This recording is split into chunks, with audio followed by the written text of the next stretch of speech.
ஒரு ட்ரெயின் அப்படின்னு சொன்ன உடனே அது எவ்வளவு வேகம் போகும், அதுல என்ன ஃபீச்சர்ஸ் இருக்கு, எவ்வளவு கம்ஃபர்டபுளா இருக்கும், சீட்டு கிடைக்குமா, இப்படிங்கிற விஷயத்தை எல்லாம் தான் நம்ம இது வரைக்கும் பார்த்துருப்போம்.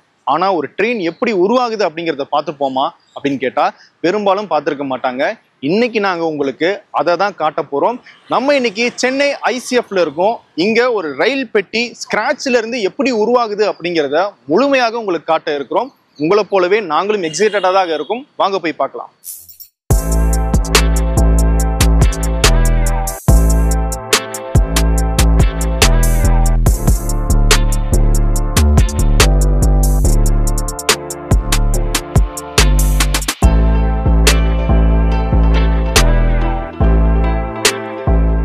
சுகாதாரமான நாட்டு பசுகளிடமிருந்து பெறப்பட்ட தமிழ் பால், பதப்பொருட்கள் இல்லாதது, கலப்படம் இல்லாதது. தமிழ் பால், நன்மை முழுமை. இப்ப நான் வந்தே பாரத் எக்ஸ்பிரஸ் மேல சாஞ்சிக்கிட்டு இருக்கேன். என்னது வந்தே பாரத் எக்ஸ்பிரஸா? எங்கேயோ காய்கறி மேல சாஞ்சிக்கிட்டு இருக்கேன். இதை போய் வந்தே பாரத்ன்றானு பாக்குறீங்களா? இதுதான் ரயில் பட்டியினுடைய தொடக்க இடம். இந்த ஷீட் இருக்குல்ல, இது வந்து ஸ்டெயின்லெஸ் ஸ்டீலால செய்யப்பட்டது. இந்த ஸ்டீல் தான் ஒரு கோச்சாக உருமாறுது. இது சாதாரண ஸ்டீல் கிடையாதுங்க. கிட்டத்தட்ட 3-4 mm வெயிட் இருக்குன்னு சொல்றாங்க. இதை நம்ம தள்ள கூட முடியாது, அவ்வளவு வெயிட் இருக்கு. அதுக்காக தான் ஸ்பெஷலான கிரெயின்ஸ் வச்சிருக்காங்க. அந்த கிரெயின்ஸ் மூலமாக இதை மிஷின்ஸ்ல கொண்டு போய் போட்டு இந்த ரவுண்டான இருக்கிற காயில்ஸை நேராக்கி அதுக்கப்புறமாக லேசர் கட்டிங்ஸ் மூலமாக சைடு வாலாக, அதாவது நம்ம ஜன்னல்ல கை வச்சுட்டு போறோம் இல்லையா, அந்த சைடு வால் உருவாக்குறதுக்கும் அந்த கோச்சினுடைய எண்டு வால், அதாவது முடிவு வருதுல அடுத்த கோச்சினுடைய தொடக்கம், அந்த எண்டு வாலை உருவாக்குறதுக்கும் இந்த ஷீட் தான் பயன்படுத்தப்படுது. அது மட்டும் இல்ல, கோச்சுக்குள்ள இருக்கிற பல்வேறு உதிரி பாகங்களை அதை செட் பண்றதுக்கான இடங்கள்லயும் இந்த ஸ்டெயின்லெஸ் ஸ்டீல் ஷீட்ஸ் தான் வந்து பயன்படுத்தப்படுது. இதை வந்து கட் பண்றதுக்குன்னே பெரிய பெரிய டெக்னாலஜிஸ் வச்சிருக்காங்க. லேசர் டெக்னாலஜிஸ் இருக்கு. இன்னும் நுணுக்கமாக தயாரிக்கிறதுக்கு நிறைய சாஃப்ட்வேர்ஸ் வச்சிருக்காங்க. அதெல்லாம் எப்படி யூஸ் பண்றாங்க அப்படிங்கிறதையும் இப்ப நம்ம பார்க்கலாம்.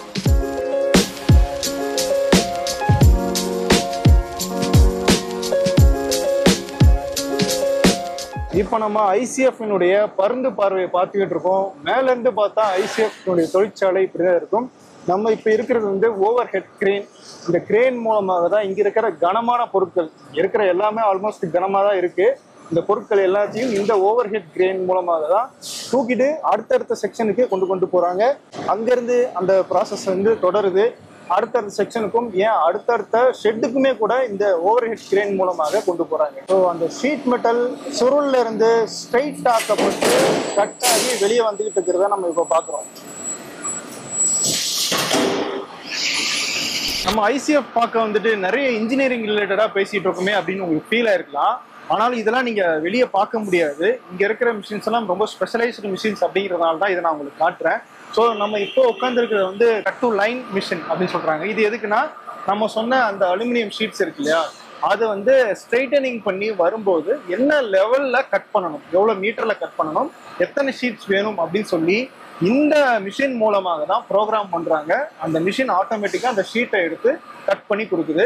ஸோ இங்க நீங்க பாத்தீங்கன்னா 2052 அப்படிங்கிற அந்த லென்த்ல எங்களுக்கு இந்த ஷீட் வேணும் அப்படின்னு சொல்லி அந்த மிஷின்ல இவங்க ஃபீட் பண்ணியிருக்காங்க. அதே மாதிரி 50 ஷீட் வேணும் அப்படின்னு அதுக்கு ஒரு டார்கெட் கொடுத்துருக்காங்க. இப்போ வரைக்கும் 44 ஷீட் வந்து கட் ஆகியிருக்கு. தொடர்ந்து அந்த ஷீட்ஸ் வந்துகிட்டே இருக்கு. ஸோ இப்படிதான் இன்ஜினியரிங் மூலமாகவும் ஆட்டோமேஷன் மூலமாகவும் ஐசிஎஃப்ல நிறைய வேலைகளை மிச்சப்படுத்தியிருக்காங்க.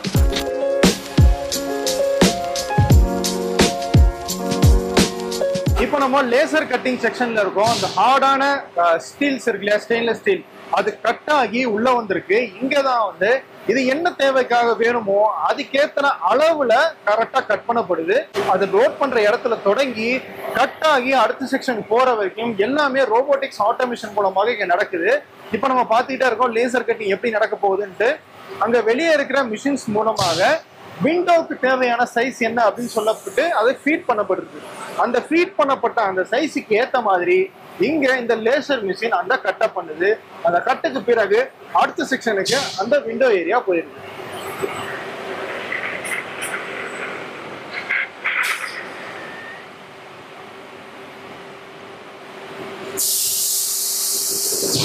இப்போ அது ரிமூவ் பண்ணிடுவாங்க. ரிமூவ் பண்ண உடனே மீதி இருக்கிற அந்த சைடு வால் அப்படியே போகும்.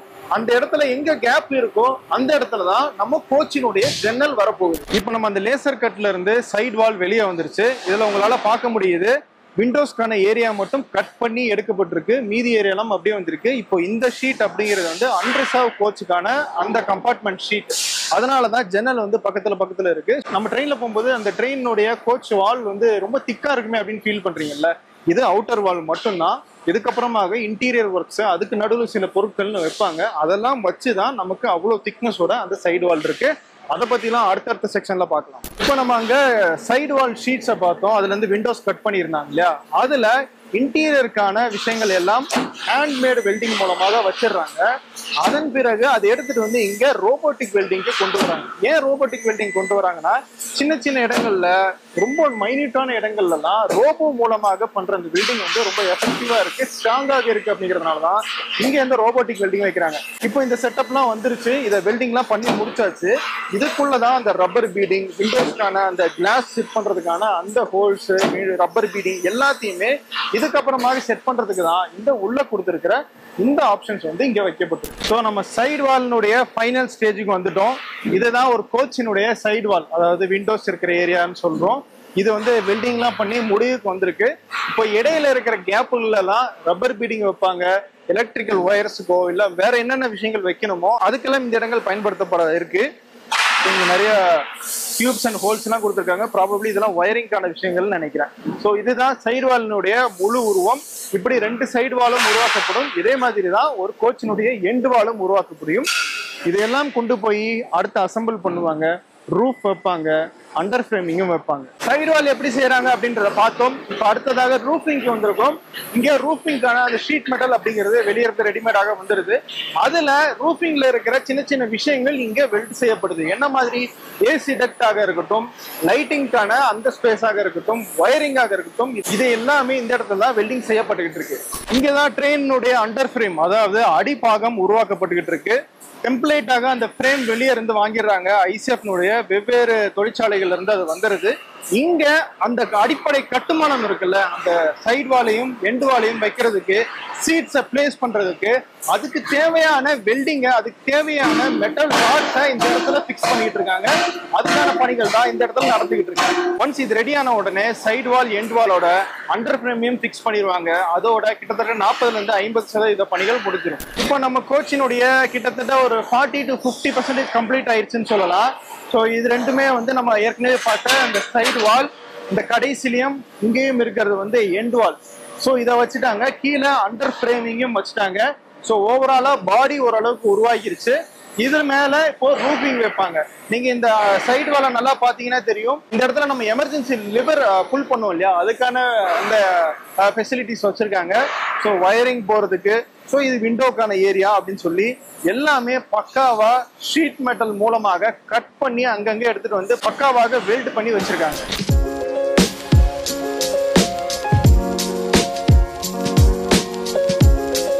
இப்போ நம்ம ஐசிஎஃப்னுடைய ஸ்ப்ரிங் ஷாப்ல இருக்கும். ஸ்ப்ரிங்னா என்னன்னா, சஸ்பென்ஷனுக்கு ஒரு ஸ்ப்ரிங் பயன்படுத்துவாங்க இல்லையா, அந்த ஸ்ப்ரிங்கை தயாரிக்கிற ஒரு இடம் தான் இது. ஒரு கோச்சிலையுமே இப்படி 16 ஸ்ப்ரிங்குகள் வைக்கப்படும். இந்த ஸ்ப்ரிங் தயாரிக்கிறது அப்படிங்கிறது அவ்வளோ ஈஸியான ப்ராசஸ் கிடையாது, ரொம்ப கடினமான ப்ராசஸ். இந்த இடமே அவ்வளோ ஹீட்டா இருக்கு. இந்த ஹீட்டுக்கு மத்தியில கடினமான உழைப்பை நம்மளுடைய ஐசிஎஃப் ஊழியர்கள் கொடுத்துக்கிட்டு இருக்காங்க. இப்ப நீங்க பாத்துட்டு இருக்கீங்க இல்லையா, இந்த ராடு தான் வந்து ஸ்ப்ரிங்காக மாறப்போகுது. இந்த ஒரு ராடினுடைய வெயிட்டே கிட்டத்தட்ட 40 கிலோ. இதை நம்மளால தூக்கவே முடியல, அவ்வளவு கனமாக இருக்கு. ஸோ இந்த ராடு இங்க தொடங்கி அடுத்தடுத்த ஆட்டோமேட்டட் ப்ராசஸ்ல ஒவ்வொரு ஸ்டெப்பா போய் எப்படி ஸ்ப்ரிங் ஆகுது அப்படிங்கறத நான் உங்களுக்கு இப்ப காட்டுறேன். முதல்ல இப்ப நம்ம பாத்துக்கிட்டு இருக்கோம், இங்க ஒரு ஊழியர் அந்த ராடை எடுத்து அந்த கன்வேயர் பெல்ட்ல வைக்கிறதுக்கான அந்த ப்ராசஸை மேற்கொள்றாரு.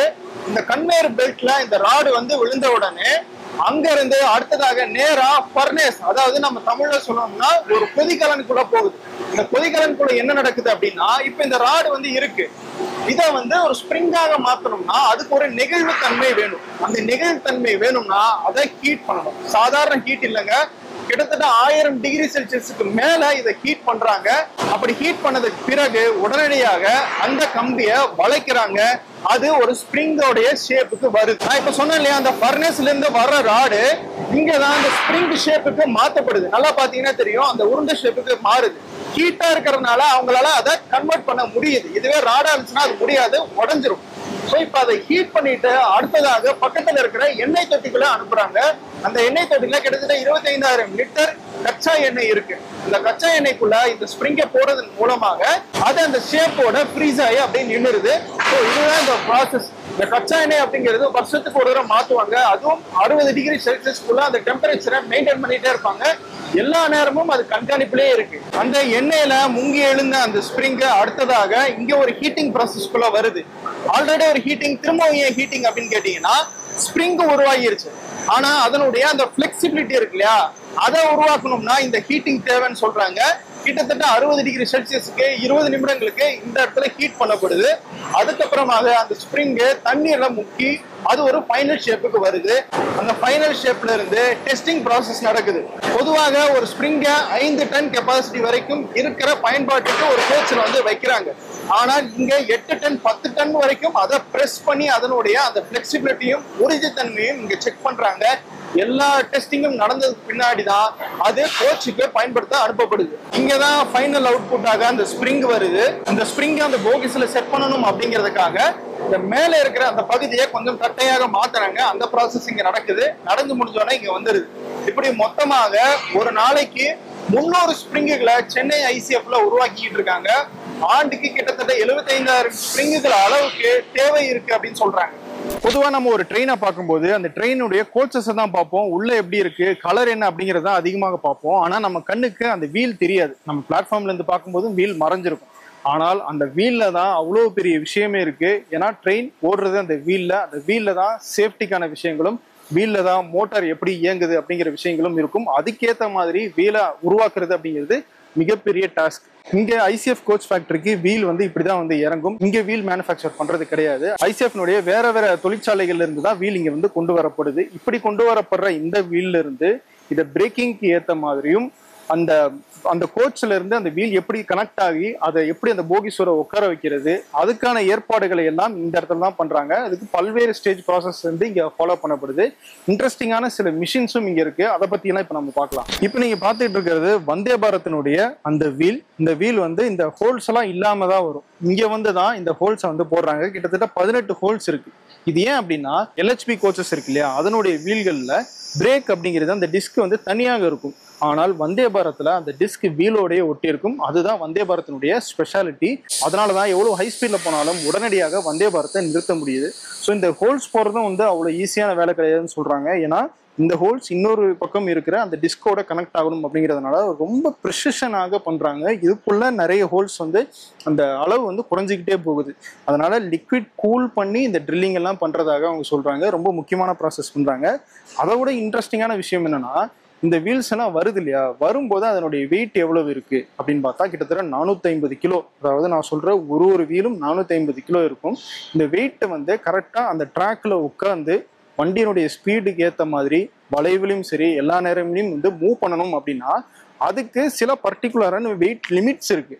அந்த லிமிட் சரியா இருக்கா, சென்டர் ஆஃப் கிராவிட்டின்னு சொல்லுவோம். இந்த வீல் வந்து சரியான ஒரு இடத்துல உட்கார்ந்துருக்கா, எல்லா அளவுலையும் அந்த வெயிட் வந்து ஈவனா ஸ்ப்ரெட் ஆகியிருக்கா அப்படிங்கிறத கண்டுபிடிக்கணும்னா அது கொஞ்சம் டிஃபிகல்ட். ஏன்னா 450 கிலோ அப்படிங்கிற அந்த வெயிட் இருக்கும். அதுல எங்க வெயிட் டிஸ்ட்ரிபியூட் ஆகிருக்கு, அது ஈவனா டிஸ்ட்ரிபியூட் ஆயிருக்கா, நம்மளுடைய ஸ்பெசிஃபிகேஷன்ஸ்க்கு ஏற்ற மாதிரி இருக்கா அப்படிங்கிறத கண்டுபிடிச்சு சொல்றதுக்கு தான் இந்த ஸ்டாட்டிக் பேலன்சிங் மிஷின் அப்படிங்கிறத வச்சிருக்காங்க. ஸோ இந்த மிஷின்ல இந்த வீலை வந்து நம்ம கொடுத்துட்டோம் அப்படின்னா அதுவே அந்த வீலை வந்து ரொட்டேட் பண்ணி பார்க்கும். எந்த இடத்துல சென்டர் ஆஃப் கிராவிட்டி மிஸ் ஆகுது, எந்த இடத்துல வெயிட் அதிகமா இருக்கு, எந்த இடத்துல வெயிட் கம்மியா இருக்கு அப்படிங்கிறத பார்த்து அதுவே சொல்லிடும். அதுக்கேற்ற மாதிரி ஒரு இடத்துல வெயிட் அதிகமா இருக்குன்னா அந்த இடத்துல குறைச்சிருவாங்க. ஸோ இப்படி இதெல்லாம் பண்றதுனுடைய நோக்கம் என்ன அப்படின்னா ட்ரெயின் அப்போதான் வைப்ரேஷன் இல்லாம இருக்கும் அப்படின்னு சொல்றாங்க. நம்ம வந்தே பாரத்ல போற அந்த டிராவல் அப்படிங்கிறது ஏன் அவ்வளவு கம்ஃபர்ட்டா இருக்கு அப்படின்னு பார்த்தோம்னா இந்த மாதிரி இங்க செய்யப்படுற சின்ன சின்ன நுணுக்கமான வேலைகள் தான். இப்ப நீங்க பாக்குறீங்க இல்லையா, இதுதான் அசம்பிள்டான ஒரு வீல். இங்க 2 டைப் ஆஃப் வீல் இருக்கு. இது வந்து வந்தே பாரத்தினுடைய வீல், இது நார்மல் எல்ஹெச்பி கோச்சினுடைய வீல். இது ரெண்டுல என்ன டிஃபரன்ஸ் இருக்கு அப்படிங்கிறத நான் சொல்றேன். முதல்ல இந்த ஷாஃப்டோட இந்த வீலை அட்டாச் பண்றாங்க இல்லையா, அந்த ப்ராசஸே ஒரு டஃப்பான ப்ராசஸ் தான். கிட்டத்தட்ட 71 டன் அளவிலான அந்த வெயிட் அளவுக்கு ப்ரெஷர் கொடுத்து இந்த டயரோட இந்த வீலோட இந்த ஷாஃப்டை வந்து இணைக்கிறாங்க. அதுக்குன்னு செப்பரேட்டான மிஷின்ஸ் இருக்கு. எல்லாமே ஆட்டோமேட்டட் ப்ராசஸாக நடந்துகிட்டு இருக்கு. இங்க ஒரு இன்ட்ரெஸ்டிங்கான விஷயம் நான் உங்களுக்கு சொல்லணும்னு நினைக்கிறேன். வீல்ஸை பத்தி நமக்கு நிறைய விஷயங்கள் தெரிஞ்சிருக்கலாம், ஆனா அதுல இருக்கிற சின்ன சின்ன டீடைல்ஸ் தான் ரொம்ப முக்கியம் அப்படிங்கிறது இப்ப நம்ம சொல்ற போற விஷயத்தை பார்த்தா உங்களுக்கு புரியும். இங்க வந்து சின்ன சின்ன வரிகளாக தெரியுது, பார்த்தீங்கன்னா உங்களுக்கு தெரியும். இந்த வரிகள் எதுக்கு கொடுத்துருக்காங்க அப்படின்னா எல்லா டிராக்ஸும் நேரா இருக்கிறது கிடையாது, சில நேரங்கள்ல வளைஞ்சு போகும் இல்லையா? அப்படி வளையும் போது வீல்ஸுக்கு கிரிப் கிடைக்கணும் அப்படிங்கிறது காரணத்துக்காக தான் இந்த வரிகளை மைன்யூட்டாக இந்த வீல்ஸ்ல வந்து கொண்டு வந்திருக்காங்க. மிஷின்ஸ் மூலமாக எல்லாத்தையும் கனெக்ட் பண்ணி பார்த்தீங்கன்னா ஈக்குவலான ஸ்பேசஸ்ல வந்து இது இருக்கும். நமக்கு வந்து பைக் டயர், கார் டயர்லாம் வந்து தேயும், ட்ரெயின் டயர் தேயுமா, ட்ரெயினுடைய வீல் தேயுமான்னு கேட்டா அதுவும் தேயும் சொல்றாங்க. இங்க இருக்கலே ஒரு அளவு, இதை வந்து கண்டமிங் லிமிட்னு சொல்றாங்க. இந்த லிமிட் வரைக்கும் ட்ரெயினுடைய அந்த வீல் வந்து தேயும் சொல்றாங்க. கிட்டத்தட்ட 2 லட்சம் கிலோமீட்டர் வரைக்கும் இந்த வீலை பயன்படுத்தலாம். அதுக்குள்ள இது வரைக்கும் தேய்மானம் வந்துடும். அந்த லிமிட் வராம அதுக்கு முன்னாடியே அந்த வீலை மாத்திருவாங்கன்னு சொல்றாங்க. இப்ப நான் சொன்ன மாதிரி LHP கோச்சினுடைய வீல்ஸுக்கும் வந்தே பாரத்தினுடைய வீல்ஸுக்கும் இருக்கிற டிஃபரன்ஸ் இப்ப நான் சொல்ல போறேன். ஸோ இங்க இருக்கு பாத்தீங்க இல்லையா, இதுதான் LHP வீல்ஸினுடைய அந்த பிரேக்கிங்கான அந்த டிஸ்க். இது வீலுக்கு வெளியே இருக்கு. ஆனா வந்தே பாரத்ல அந்த டிஸ்க் வந்து வீலுக்கு உள்ளே இருக்கு. ஸோ பிரேக் வந்து இப்படி இந்த வீலை நிறுத்துறதுனால இன்னும் அக்யூரேட்டாக இந்த வீலால நிறுத்த முடியுது. அதுதான் வந்தே பாரத் ஹை ஸ்பீட்ல போனாலும் டக்குன்னு நிக்குதுன்னு சொல்றாங்க இல்லையா, அதுக்கான காரணம். LHP கோச்சிலும் அது எஃபெக்டிவாக இருக்கு. இதுக்கு முன்னாடி 1 கிலோமீட்டருக்கு முன்னாடி ஒரு பிரேக் அப்ளை பண்ணீங்கன்னா தான் அந்த ட்ரெயின் போய் நிற்கும், அதாவது எமர்ஜென்சி பிரேக்கிங்ல. ஆனால் LHP கோச்சிங்ல தான் அது வந்து மாற்றப்பட்டுச்சு. 500 மீட்டர் அளவுக்கு அது குறைக்கப்பட்டுச்சு. வந்தே பாரத் இன்னும் அது குறைச்சிருக்கு. இப்போ நீங்க பார்த்துட்டு இருக்கிற இந்த வந்தே பாரத் வீல்ல இங்க ஒரு சிஸ்டம் இருக்குல்ல, இதுக்கு மேலதான் வண்டியினுடைய மோட்டார் வைக்கிறாங்க. ஏன் வந்தே பாரத்ல மட்டும் மோட்டார் எல்லா வீல்லையும் இருக்கு அப்படின்னா, வந்தே பாரத் மட்டும்தான் தனி இன்ஜின் கிடையாது, எல்லா கோச்சஸுமே வந்து அதுல மோட்டார் மூலமாக முன்னாடி போய்கிட்டே இருக்கும். ஒரு பெரிய இன்ஜின்ல இருந்து 20 கோச் இழுக்கிறதுக்கும் எல்லா இன்ஜினும் எல்லா வீலும் தானே சுத்திக்கிறதுக்கும் இருக்கிற டிஃபரன்ஸ் இருக்குல்ல, அதான் வந்தே பாரத்ல. ஸோ இந்த சிஸ்டம் வந்தே பாரத்லயும் இருக்கும். நம்ம நார்மல் எலக்ட்ரிக் ட்ரெயின்ஸ் போகுது இல்லையா, அதுலயுமே இந்த மாதிரி மோட்டார்ஸ் வைக்கிறதுக்கான ஒரு ஷாஃப்ட் வந்து அந்த இடத்துல கொடுத்துருக்காங்க.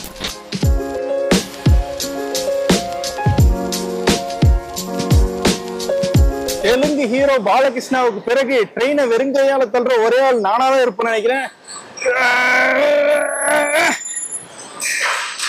என்னடா இது 4 வீலை தள்ளிட்டு ட்ரெயினை தள்ளிட்டேன்னு சொல்றேன்னு பாக்குறீங்களா? ட்ரெயினுடைய முக்கியமான பகுதியே இதுதான். அதை பத்தி தான் இப்ப நம்ம பார்க்க போறோம். பில்டிங்க்கு மட்டும் கிடையாது, ஒரு ட்ரெயின் கோச்சுக்குமே முக்கியமானது பேஸ்மெண்ட். பேஸ்மெண்ட் ஸ்ட்ராங்கா இருந்தா தான் ட்ரெயின் ரொம்ப ஸ்டெடியா ஓடும், நம்மளும் கம்ஃபர்டபுளாக சேஃபாக வந்து பயணிக்க முடியும். அப்படி நம்மளுடைய சேஃபான பயணத்துக்கும் கம்ஃபர்டபுளான பயணத்துக்கும் உதவுறது தான் இந்த போகி அப்படின்னு சொல்றாங்க. இந்த போகியில தான் ட்ரெயினுடைய வீல்ஸ், பிரேக்ஸ், சஸ்பென்ஷன் எல்லாமே அமைஞ்சிருக்கு. ஸோ அதுல என்னென்ன இருக்கு அப்படிங்கிறத பார்க்கலாம், ஏன்னா ரொம்ப முக்கியமான பகுதியா இருக்கு. ஸோ இது LHPன்னு சொல்லப்படுற லிங்க் ஹாஃப்மேன் புஷ் அந்த வகையிலான ஒரு ரயில் பெட்டியினுடைய போகி. ஏற்கனவே நம்ம எப்படி வீல் செய்யறாங்க அப்படிங்கறத இதுக்கு முன்னாடி பார்த்திருந்தோம். அந்த வீல்ஸ், அதோட டிஸ்க் பிரேக், அதுல இருக்கிற அந்த ஆக்சல், இது எல்லாத்தையும் கொண்டு வந்து இந்த போகியில வந்து இப்ப செட் பண்ணி வச்சிருக்காங்க. ஸோ இப்படிதான் இந்த போகியோட இந்த வீல்ஸ் எல்லாம் கனெக்ட் ஆயிருக்கு. இந்த 4 வீல்ஸும் இந்த போகியில கனெக்ட் ஆயிருக்கிறதுனால தான் ட்ரெயின் ஒரே லைன்ல போக முடியுது. ஒரு போகியில மொத்தம் 8 சஸ்பென்ஷன் இருக்கு. ஸோ இப்போ நம்ம பார்த்துட்டு இருக்கிறது பிரைமரி சஸ்பென்ஷன் சொல்றாங்க. இதை நம்ம ஸ்ப்ரிங்கா நம்ம இதுக்கு முன்னாடி செக்ஷன்ல பார்த்தோம் எப்படி செய்யறாங்கன்ட்டு. இந்த ஸ்ப்ரிங் அதுக்குள்ள ஒரு சின்ன ஸ்ப்ரிங்னு மொத்தம் ஒரு போகியில 8 ஸ்ப்ரிங் சஸ்பென்ஷன் இருக்கு. அது போக இப்போ நம்ம இங்க பார்த்துட்டு இருக்கோம் இல்லையா, இது ஏர் சஸ்பென்ஷன் சொல்றாங்க. ஸோ இந்த போல்ஸ்டர்ன்ற பகுதி இருக்கு, இது மேலதான் நம்மளுடைய கோச் வந்து உட்கார போகுது. கோச்சினுடைய அண்டர் ஃப்ரேம் இதுல தான் வந்து வச்சு லாக் பண்ணிடுவாங்க. இதுல 8 சஸ்பென்ஷன், 2 ஏர் சஸ்பென்ஷன், மொத்தம் 10 சஸ்பென்ஷன் இருக்குன்னு சொல்லியிருந்தேன். அது போக 9 ஷாக் அப்சர்வர்ஸ் வச்சிருக்காங்க. நம்ம பைக்ல இருக்கிற மாதிரி ஷாக் அப்சர்வர்ஸ் இதுலயும் இருக்கு. ஸோ இதுவுமே ட்ரெயினுடைய அந்த வைப்ரேஷன்ஸை குறைக்கிறதுக்காக ஹெல்ப் பண்ணுது. சரி, இப்போ முக்கியமான பகுதிக்கு வருவோம். ட்ரெயினுடைய அந்த பிரேக்கிங் சிஸ்டம். நம்ம ஏற்கனவே சொன்னோம் இல்லையா, அந்த பிரேக்கிங்கான டிஸ்கை இங்க வந்து ஃபிக்ஸ் பண்ணிட்டாங்க. இந்த டிஸ்க்ல இருக்கிற அந்த பிரேக் சிஸ்டம் இருக்கு இல்லையா, அது இந்த போகியோட அட்டாச் ஆயிருக்கு. ஸோ இந்த போகியோட பிரேக் எப்படி ஒர்க் ஆகுதுன்னா, ஸோ ட்ரெயின்ல இருக்கிற எல்லா கோச்சஸும் இன்ஜினோட இந்த டியூப் மூலமாக கனெக்ட் ஆகிருக்கும். ஸோ அங்க இன்ஜின்ல பிரேக் பண்ணாங்கன்னா ஏர் ப்ரெஷர் மூலமாக எல்லா கோச்சஸ்லயுமே பிரேக் அப்ளை ஆகும். அந்த ப்ரெஷர் மூலமாக இந்த டியூப் வழியாக காற்று வந்து இந்த பிரேக்கிங் பெடல்ஸ் வந்து இந்த டிஸ்கை பிடிக்கும். டிஸ்கை பிடிக்கிறதுனால ட்ரெயினுடைய அந்த கோச் ஸ்லோ ஆகும். ஸோ இதுதான் இதுல இருக்கிற பிரேக்கிங் சிஸ்டத்தினுடைய பாயிண்ட். இதுல இன்னொரு முக்கியமான விஷயம் என்னன்னா, கீழே இருக்கு பாத்தீங்களா பிளாக் கலர்ல ஒரு ராடு. ஸோ இந்த ராடு தான் ஆன்டி ரோல் பார்னு சொல்லுவாங்க.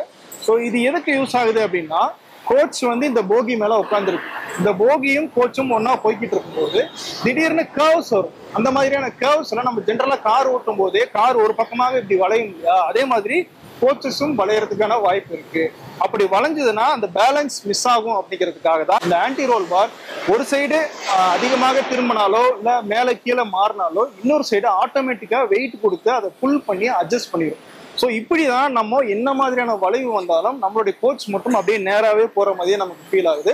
ஸோ அதுக்கான பாதுகாப்பு அம்சமும் இந்த ஆன்டி ரோல் பார் மூலமாக கொடுத்துருக்காங்க. சப்போஸ் ஒரு அன்பார்ச்சுனேட் சுச்சுவேஷன்ல கோச்சுக்குள்ள ஷார்ட் சர்க்யூட் ஆயிடுச்சுன்னா அந்த கரண்ட்டை வந்து எர்த்து கொண்டு வரதுக்கான ஃபெசிலிட்டிஸும் இந்த போகியில கொடுத்துருக்காங்க. இப்போ இந்த சிஸ்டம் இருக்கு இல்லையா, அந்த டியூப் வழியாக தான் வீல் மூலமாக எர்த்துக்கு அந்த கரண்ட் பாஸ் பண்ணப்படுது. அதனால உள்ள ஷார்ட் சர்க்யூட் ஆனாலும் எந்தவித பாதிப்பும் ஏற்படாத அளவுக்கு இவங்க சீல் பண்ணி வச்சிடறாங்க. பெண்களால என்னதான் முடியாது, எல்லாமே முடியும் அப்படிங்கிறத ஐசிஎஃப்ல இருக்கிற பெண் ஊழியர்கள் நிரூபிச்சிட்டு இருக்காங்க. இந்த ஐசிஎஃப் தொழிற்சாலையில மட்டும் கிட்டத்தட்ட 442 பெண்கள் டெக்னிக்கல் பிரிவுல வேலை பார்த்துட்டு இருக்கிறதாக சொல்றாங்க. ரொம்பவே ஆச்சரியமா இருக்கு. ஏன் ஆச்சரியமா இருக்கு அப்படின்னா, பொதுவா பெண்கள் சாஃப்டான ஜாப்ஸ்ல தான் அதிகமாக ப்ரிஃபர் பண்ணுவாங்க. டீச்சரா போவாங்க, ஐடி ஜாப்ஸ் போவாங்க, இல்ல நிர்வாக அதிகாரிகளாக போவாங்க. ஆனா இங்க இருக்கிற வேலைகள் எல்லாமே மிகவும் கடினமானது, கடுமையான உடல் உழைப்பை வாங்குறதா இருக்கு. அந்த மாதிரி வேலைகளுக்கு RRB எக்ஸாம்ஸ் எழுதி விருப்பப்பட்டு நிறைய பெண்கள் வருது. கண்டிப்பா ஆச்சரியமான விஷயமா இருக்கு, பாராட்டப்பட வேண்டிய விஷயமாகவும் இருக்கு.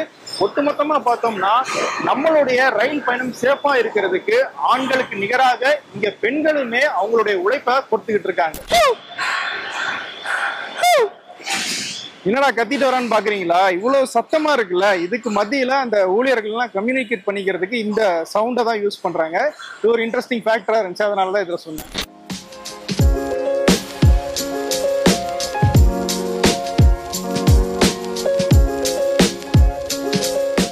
இப்போ நம்ம இந்த ஃபர்னிஷிங்னுடைய ஃபைனல் ஸ்டேஜுக்கு முன்னாடி ஸ்கெலிட்டனாக இந்த ஃபர்னிஷிங் எல்லாம் எங்கெங்க பண்ண போறாங்க அப்படின்னு காட்டுறதுக்கான ஒரு கோச்சுக்கு வந்திருக்கோம். இங்க பாத்தீங்கன்னா நமக்கு தெரியும், நம்மளுடைய ஸ்லீப்பர் பெட்ஸ் இப்படிதான் இருக்கும். அதுக்கான பார்ட்டிஷனை கொடுத்துருக்காங்க. எவ்வளவு பிரெத் கொடுக்கணும், எவ்வளவு ஹைட் கொடுக்கணும், எவ்வளவு வித்து கொடுக்கணும், எல்லாமே வந்து இந்த இடத்துல போட்டுப்பட்டிருக்கு. ஸ்டீல் மூலமாக பில்லர் வச்சு இந்த இடத்துல பார்ட்டிஷனை ஏற்படுத்தியிருக்காங்க. ஸோ சீட் சப்போர்ட்டும் இங்க கொடுத்துருக்காங்க. ஸோ இதுக்கு மேலதான் அந்த சீட்ஸை வந்து ஃபிக்ஸ் பண்ண போறாங்க.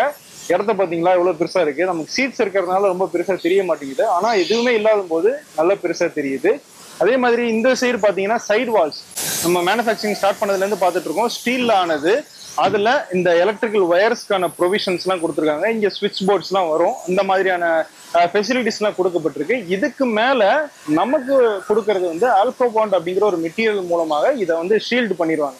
அதனால நம்மளால இந்த ஸ்டீலை ஃபீல் பண்ண முடியாது, அந்த ஆல்கோபாண்ட் அப்படிங்கிற அந்த மெட்டீரியலை தான் ஃபீல் பண்ண முடியும். அதே மாதிரி மேலே பார்த்தீங்கன்னா ஃபுல்லா ஒயரிங்கான அந்த டக்ட் எல்லாமே கொடுத்துருக்காங்க. ஸோ எங்கெங்க லைட் வரணும், எங்கெங்க ஃபேன் வரணும், அதுக்கான ஸ்பேசஸ் எல்லாம் ஃபுல்லா அந்த ஸ்டீலுக்குள்ளேயே வந்து கொடுத்துருக்காங்க.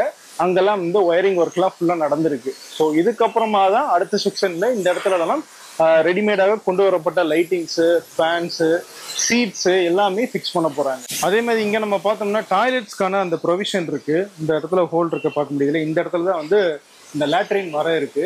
அந்த லேட்ரினுக்கும் அந்த வாஷ் பேஷனுக்குமான டேங்க் வந்து இங்க மேல ஃபிக்ஸ் பண்ணியிருக்காங்க. ஸோ இதுல தண்ணி லோட் ஆகி இங்க இருந்து தண்ணி சப்ளை இப்படி வரப்போகுது. இன்னொரு முக்கியமான விஷயம், நம்ம இந்த ஷெல்ல எல்லாத்துலயுமே பார்க்கும்போது மேல சீலிங்ல தெர்மல் இன்சுலேஷன் பண்ணியிருக்காங்க. இது எதுக்குன்னா மேல இருந்து வெளியே அதாவது சீலிங்ல இருந்து கீழே ஹீட்டை வந்து குறைக்கிறதுக்காக இந்த தெர்மல் இன்சுலேஷன் கொடுத்துருக்காங்க. அதுக்கு பிறகு நமக்கு வந்து ஏசியோ இல்லை மற்ற வென்டிலேஷனோ இதுல இருந்து ஒர்க் ஆகுது. அடுத்ததான் நம்ம இப்போ ஃபர்னிஷிங் செக்ஷனுக்கு வந்திருக்கோம். அதாவது நம்மளுடைய சீட்ஸு, லைட்ஸு, ஒயரிங், இந்த வைக்கிறதுக்கான லக்கேஜ் வைக்கிறதுக்கான ஏரியா, இது எல்லாத்தையுமே ஃபிட் பண்ற ஒரு செக்ஷனுக்கு வந்திருக்கோம். ஸோ இங்கே தான் இப்போ நம்ம பார்த்துட்டு இருக்கோம். சீட்ஸ் எல்லாம் ஃபிக்ஸ் பண்ணிருக்காங்க.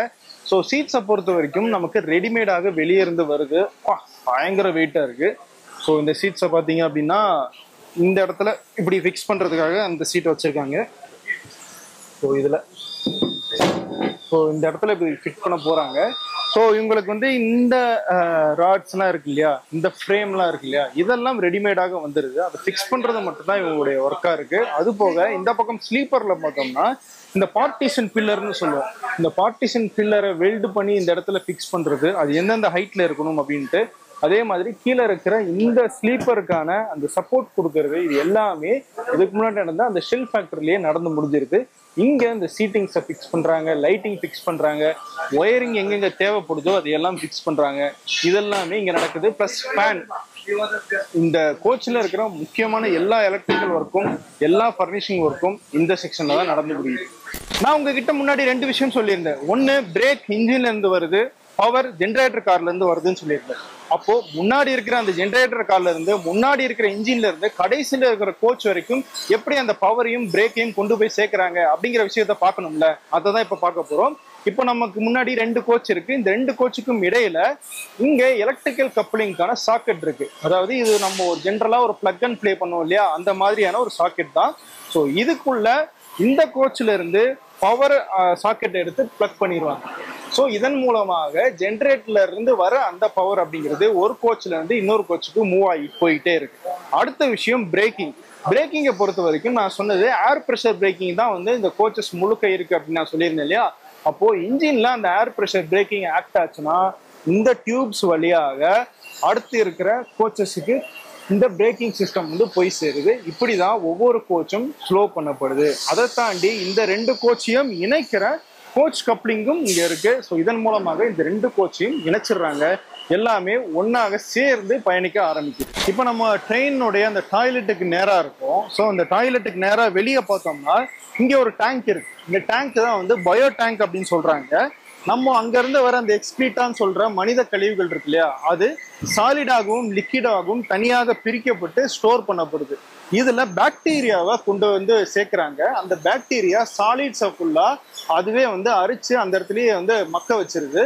லிக்விட்ஸ் தனியாக வெளியேற்றிடுறாங்க. ஒரு குறிப்பிட்ட கால இடைவெளியில அந்த பாக்டீரியாவை மட்டும் திரும்ப திரும்ப ரீஃபில் பண்றாங்க. இதன் மூலம் அந்த கழிவுகள் எல்லாம் உள்ளே வந்து அழிக்கப்படுறது. ஓகே மக்களே, ஒரு ஷார்ட் கமர்ஷியல் பிரேக். டாய்லெட் குள்ள போயிட்டு வந்துடுறேன். யாராவது எட்டி பாக்குறது? ஆக்சுவலி இது வந்து ட்ரெயின்ல இருக்கிற டாய்லெட் கிடையாது, வெளியே வச்சிருக்கிற ஒரு மாடுலர் டாய்லெட். இந்த டாய்லெட்டை எடுத்துட்டு போய் அப்படியே ட்ரெயின்குள்ள ஃபிக்ஸ் பண்ணிடுறாங்க. அப்படிதான் நம்ம ட்ரெயின்ல போகும்போது டாய்லெட்ஸ் யூஸ் பண்ணிட்டு இருக்கோம். இது முழுக்க முழுக்க ஃபைபர் மெட்டீரியலால ஆன ஒரு டாய்லெட்னு சொல்றாங்க. கிட்டத்தட்ட 140 கிலோ வெயிட் இருக்குமா. ஸோ இதுக்குள்ள வந்து பாத்தீங்கன்னா நம்ம வெஸ்டர்ன் டாய்லெட்லாம் அந்த க்ளாசெட் வைக்கிறதுக்கான ஃபெசிலிட்டிஸ்லாம் இருக்கு. ப்ளஸ் வாஷ் பேசின் இருக்கு. எல்லாமே ரெடிமேடா இருக்கு. நீங்க எடுத்துட்டு போய் ஃபிக்ஸ் பண்ணி அந்த தண்ணி கனெக்ஷனோ இல்ல அந்த டாய்லெட்கான அந்த பயோ டேங்க் கனெக்ஷனோ கொடுத்தா மட்டும் போதும், நம்மளுடைய டாய்லெட் ரெடி ஆயிடும். ஸோ இது எல்லாமே வந்து ரெடிமேடா நடந்துகிட்டு இருக்கு.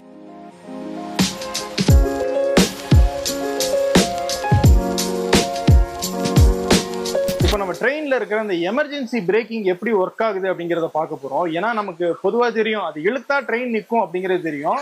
நிறைய பேர் நம்ம நினைச்சிட்டு இருப்போம் அதை இழுத்தா நம்ம தான் ட்ரெயின் நிறுத்துறோம் அப்படின்ட்டு. ஆனா ஆக்சுவலி அங்க நடக்கிறது வேற. அது என்ன அப்படிங்கறத இப்போ நான் உங்களுக்கு எக்ஸ்பிளைன் பண்றேன். இப்போ நான் இங்க ஒரு எமர்ஜென்சி லிவர் இருக்கு, அதை நான் இழுக்க போறேன். அது இழுத்தா என்ன ஆகும்னா எமர்ஜென்சி வால்வ்ல இருந்து காத்து வெளியே போகும். கீழே இருக்கிற எமர்ஜென்சி வால்வ்ல இருந்து அந்த காத்து வெளியே போச்சுன்னா ப்ரெஷர் லோ ஆகும். இந்த ப்ரெஷர் லோ ஆச்சுன்னா உடனடியாக ட்ரெயினுடைய இன்ஜின் பைலட்டுக்கும் இங்க பின்னாடி இருக்கிற கார்டுக்கும் இண்டிகேட் ஆகும் ப்ரெஷர் லோ ஆகுது, பிரேக்கிங் ப்ரெஷர் லோ ஆகுது அப்படின்னு சொல்லிட்டு உடனடியாக அவங்க கோச்சுக்கு வெளியே எட்டி பார்ப்பாங்க. அப்போ எந்த கோச்சுக்கு வெளியே ரெட் லைட் எரிஞ்சுக்கிட்டு இருக்கோ அந்த கோச்சில் தான் எமர்ஜென்சி லிவர் புல் பண்ணப்பட்டிருக்கு அப்படிங்கிறது அவங்களுக்கு தெரிஞ்சிடும். உடனடியாக லோகோ பைலட் அந்த பிரேக்கிங்கை அப்ளை பண்ணுவாரு. ஸோ நம்ம இந்த லிவரை புல் பண்றதன் மூலமாக நம்ம இந்த கோச்சை நிறுத்தல, நம்ம இந்த ட்ரெயினை நிறுத்தல, நம்ம இண்டிகேஷன் தான் கொடுக்குறோம் நிறுத்துங்க அப்படின்னு சொல்லி லோகோ பைலட் தான் இந்த ட்ரெயினை நிறுத்துறாரு. இப்போ நம்ம டெஸ்டிங்ல இருக்கிற கோச்சில் இருக்கும். அதனால நான் இந்த லிவரை புல் பண்ணா உடனடியாக பிரேக்கிங் ஆகிறத என்னால் லைவா காட்ட முடியாது. அதுக்கு பதிலாக ப்ரெஷர் லோ ஆகுறத இங்க இருக்கிற ஒரு மிஷின் மூலமாக நம்ம கேப்சர் பண்ண முடியும். ஸோ அதை இப்போ நம்ம பண்ணி காட்டலாம். ஸோ பாத்துங்க, இந்த லிவரை நான் இழுக்க போறேன்.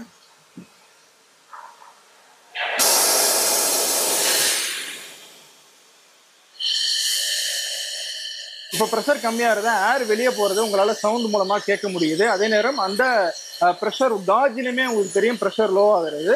உடனடியாக இது லோகோ பைலட்டுக்கு தெரிஞ்சு அவர் இந்த ட்ரெயினை நிறுத்திடுவாரு. ஆனா இந்த சவுண்ட் நிக்கணும், இந்த ஏர் ரிலீஸ் ஆகிறது நிக்கணும் அப்படின்னா இந்த கீ மூலமாக தான் அதை வந்து சரி பண்ணுவாங்க. இந்த கீயை வந்து நம்ம பக்கத்துல இருக்கிற ஸ்லாட்ல போட்டு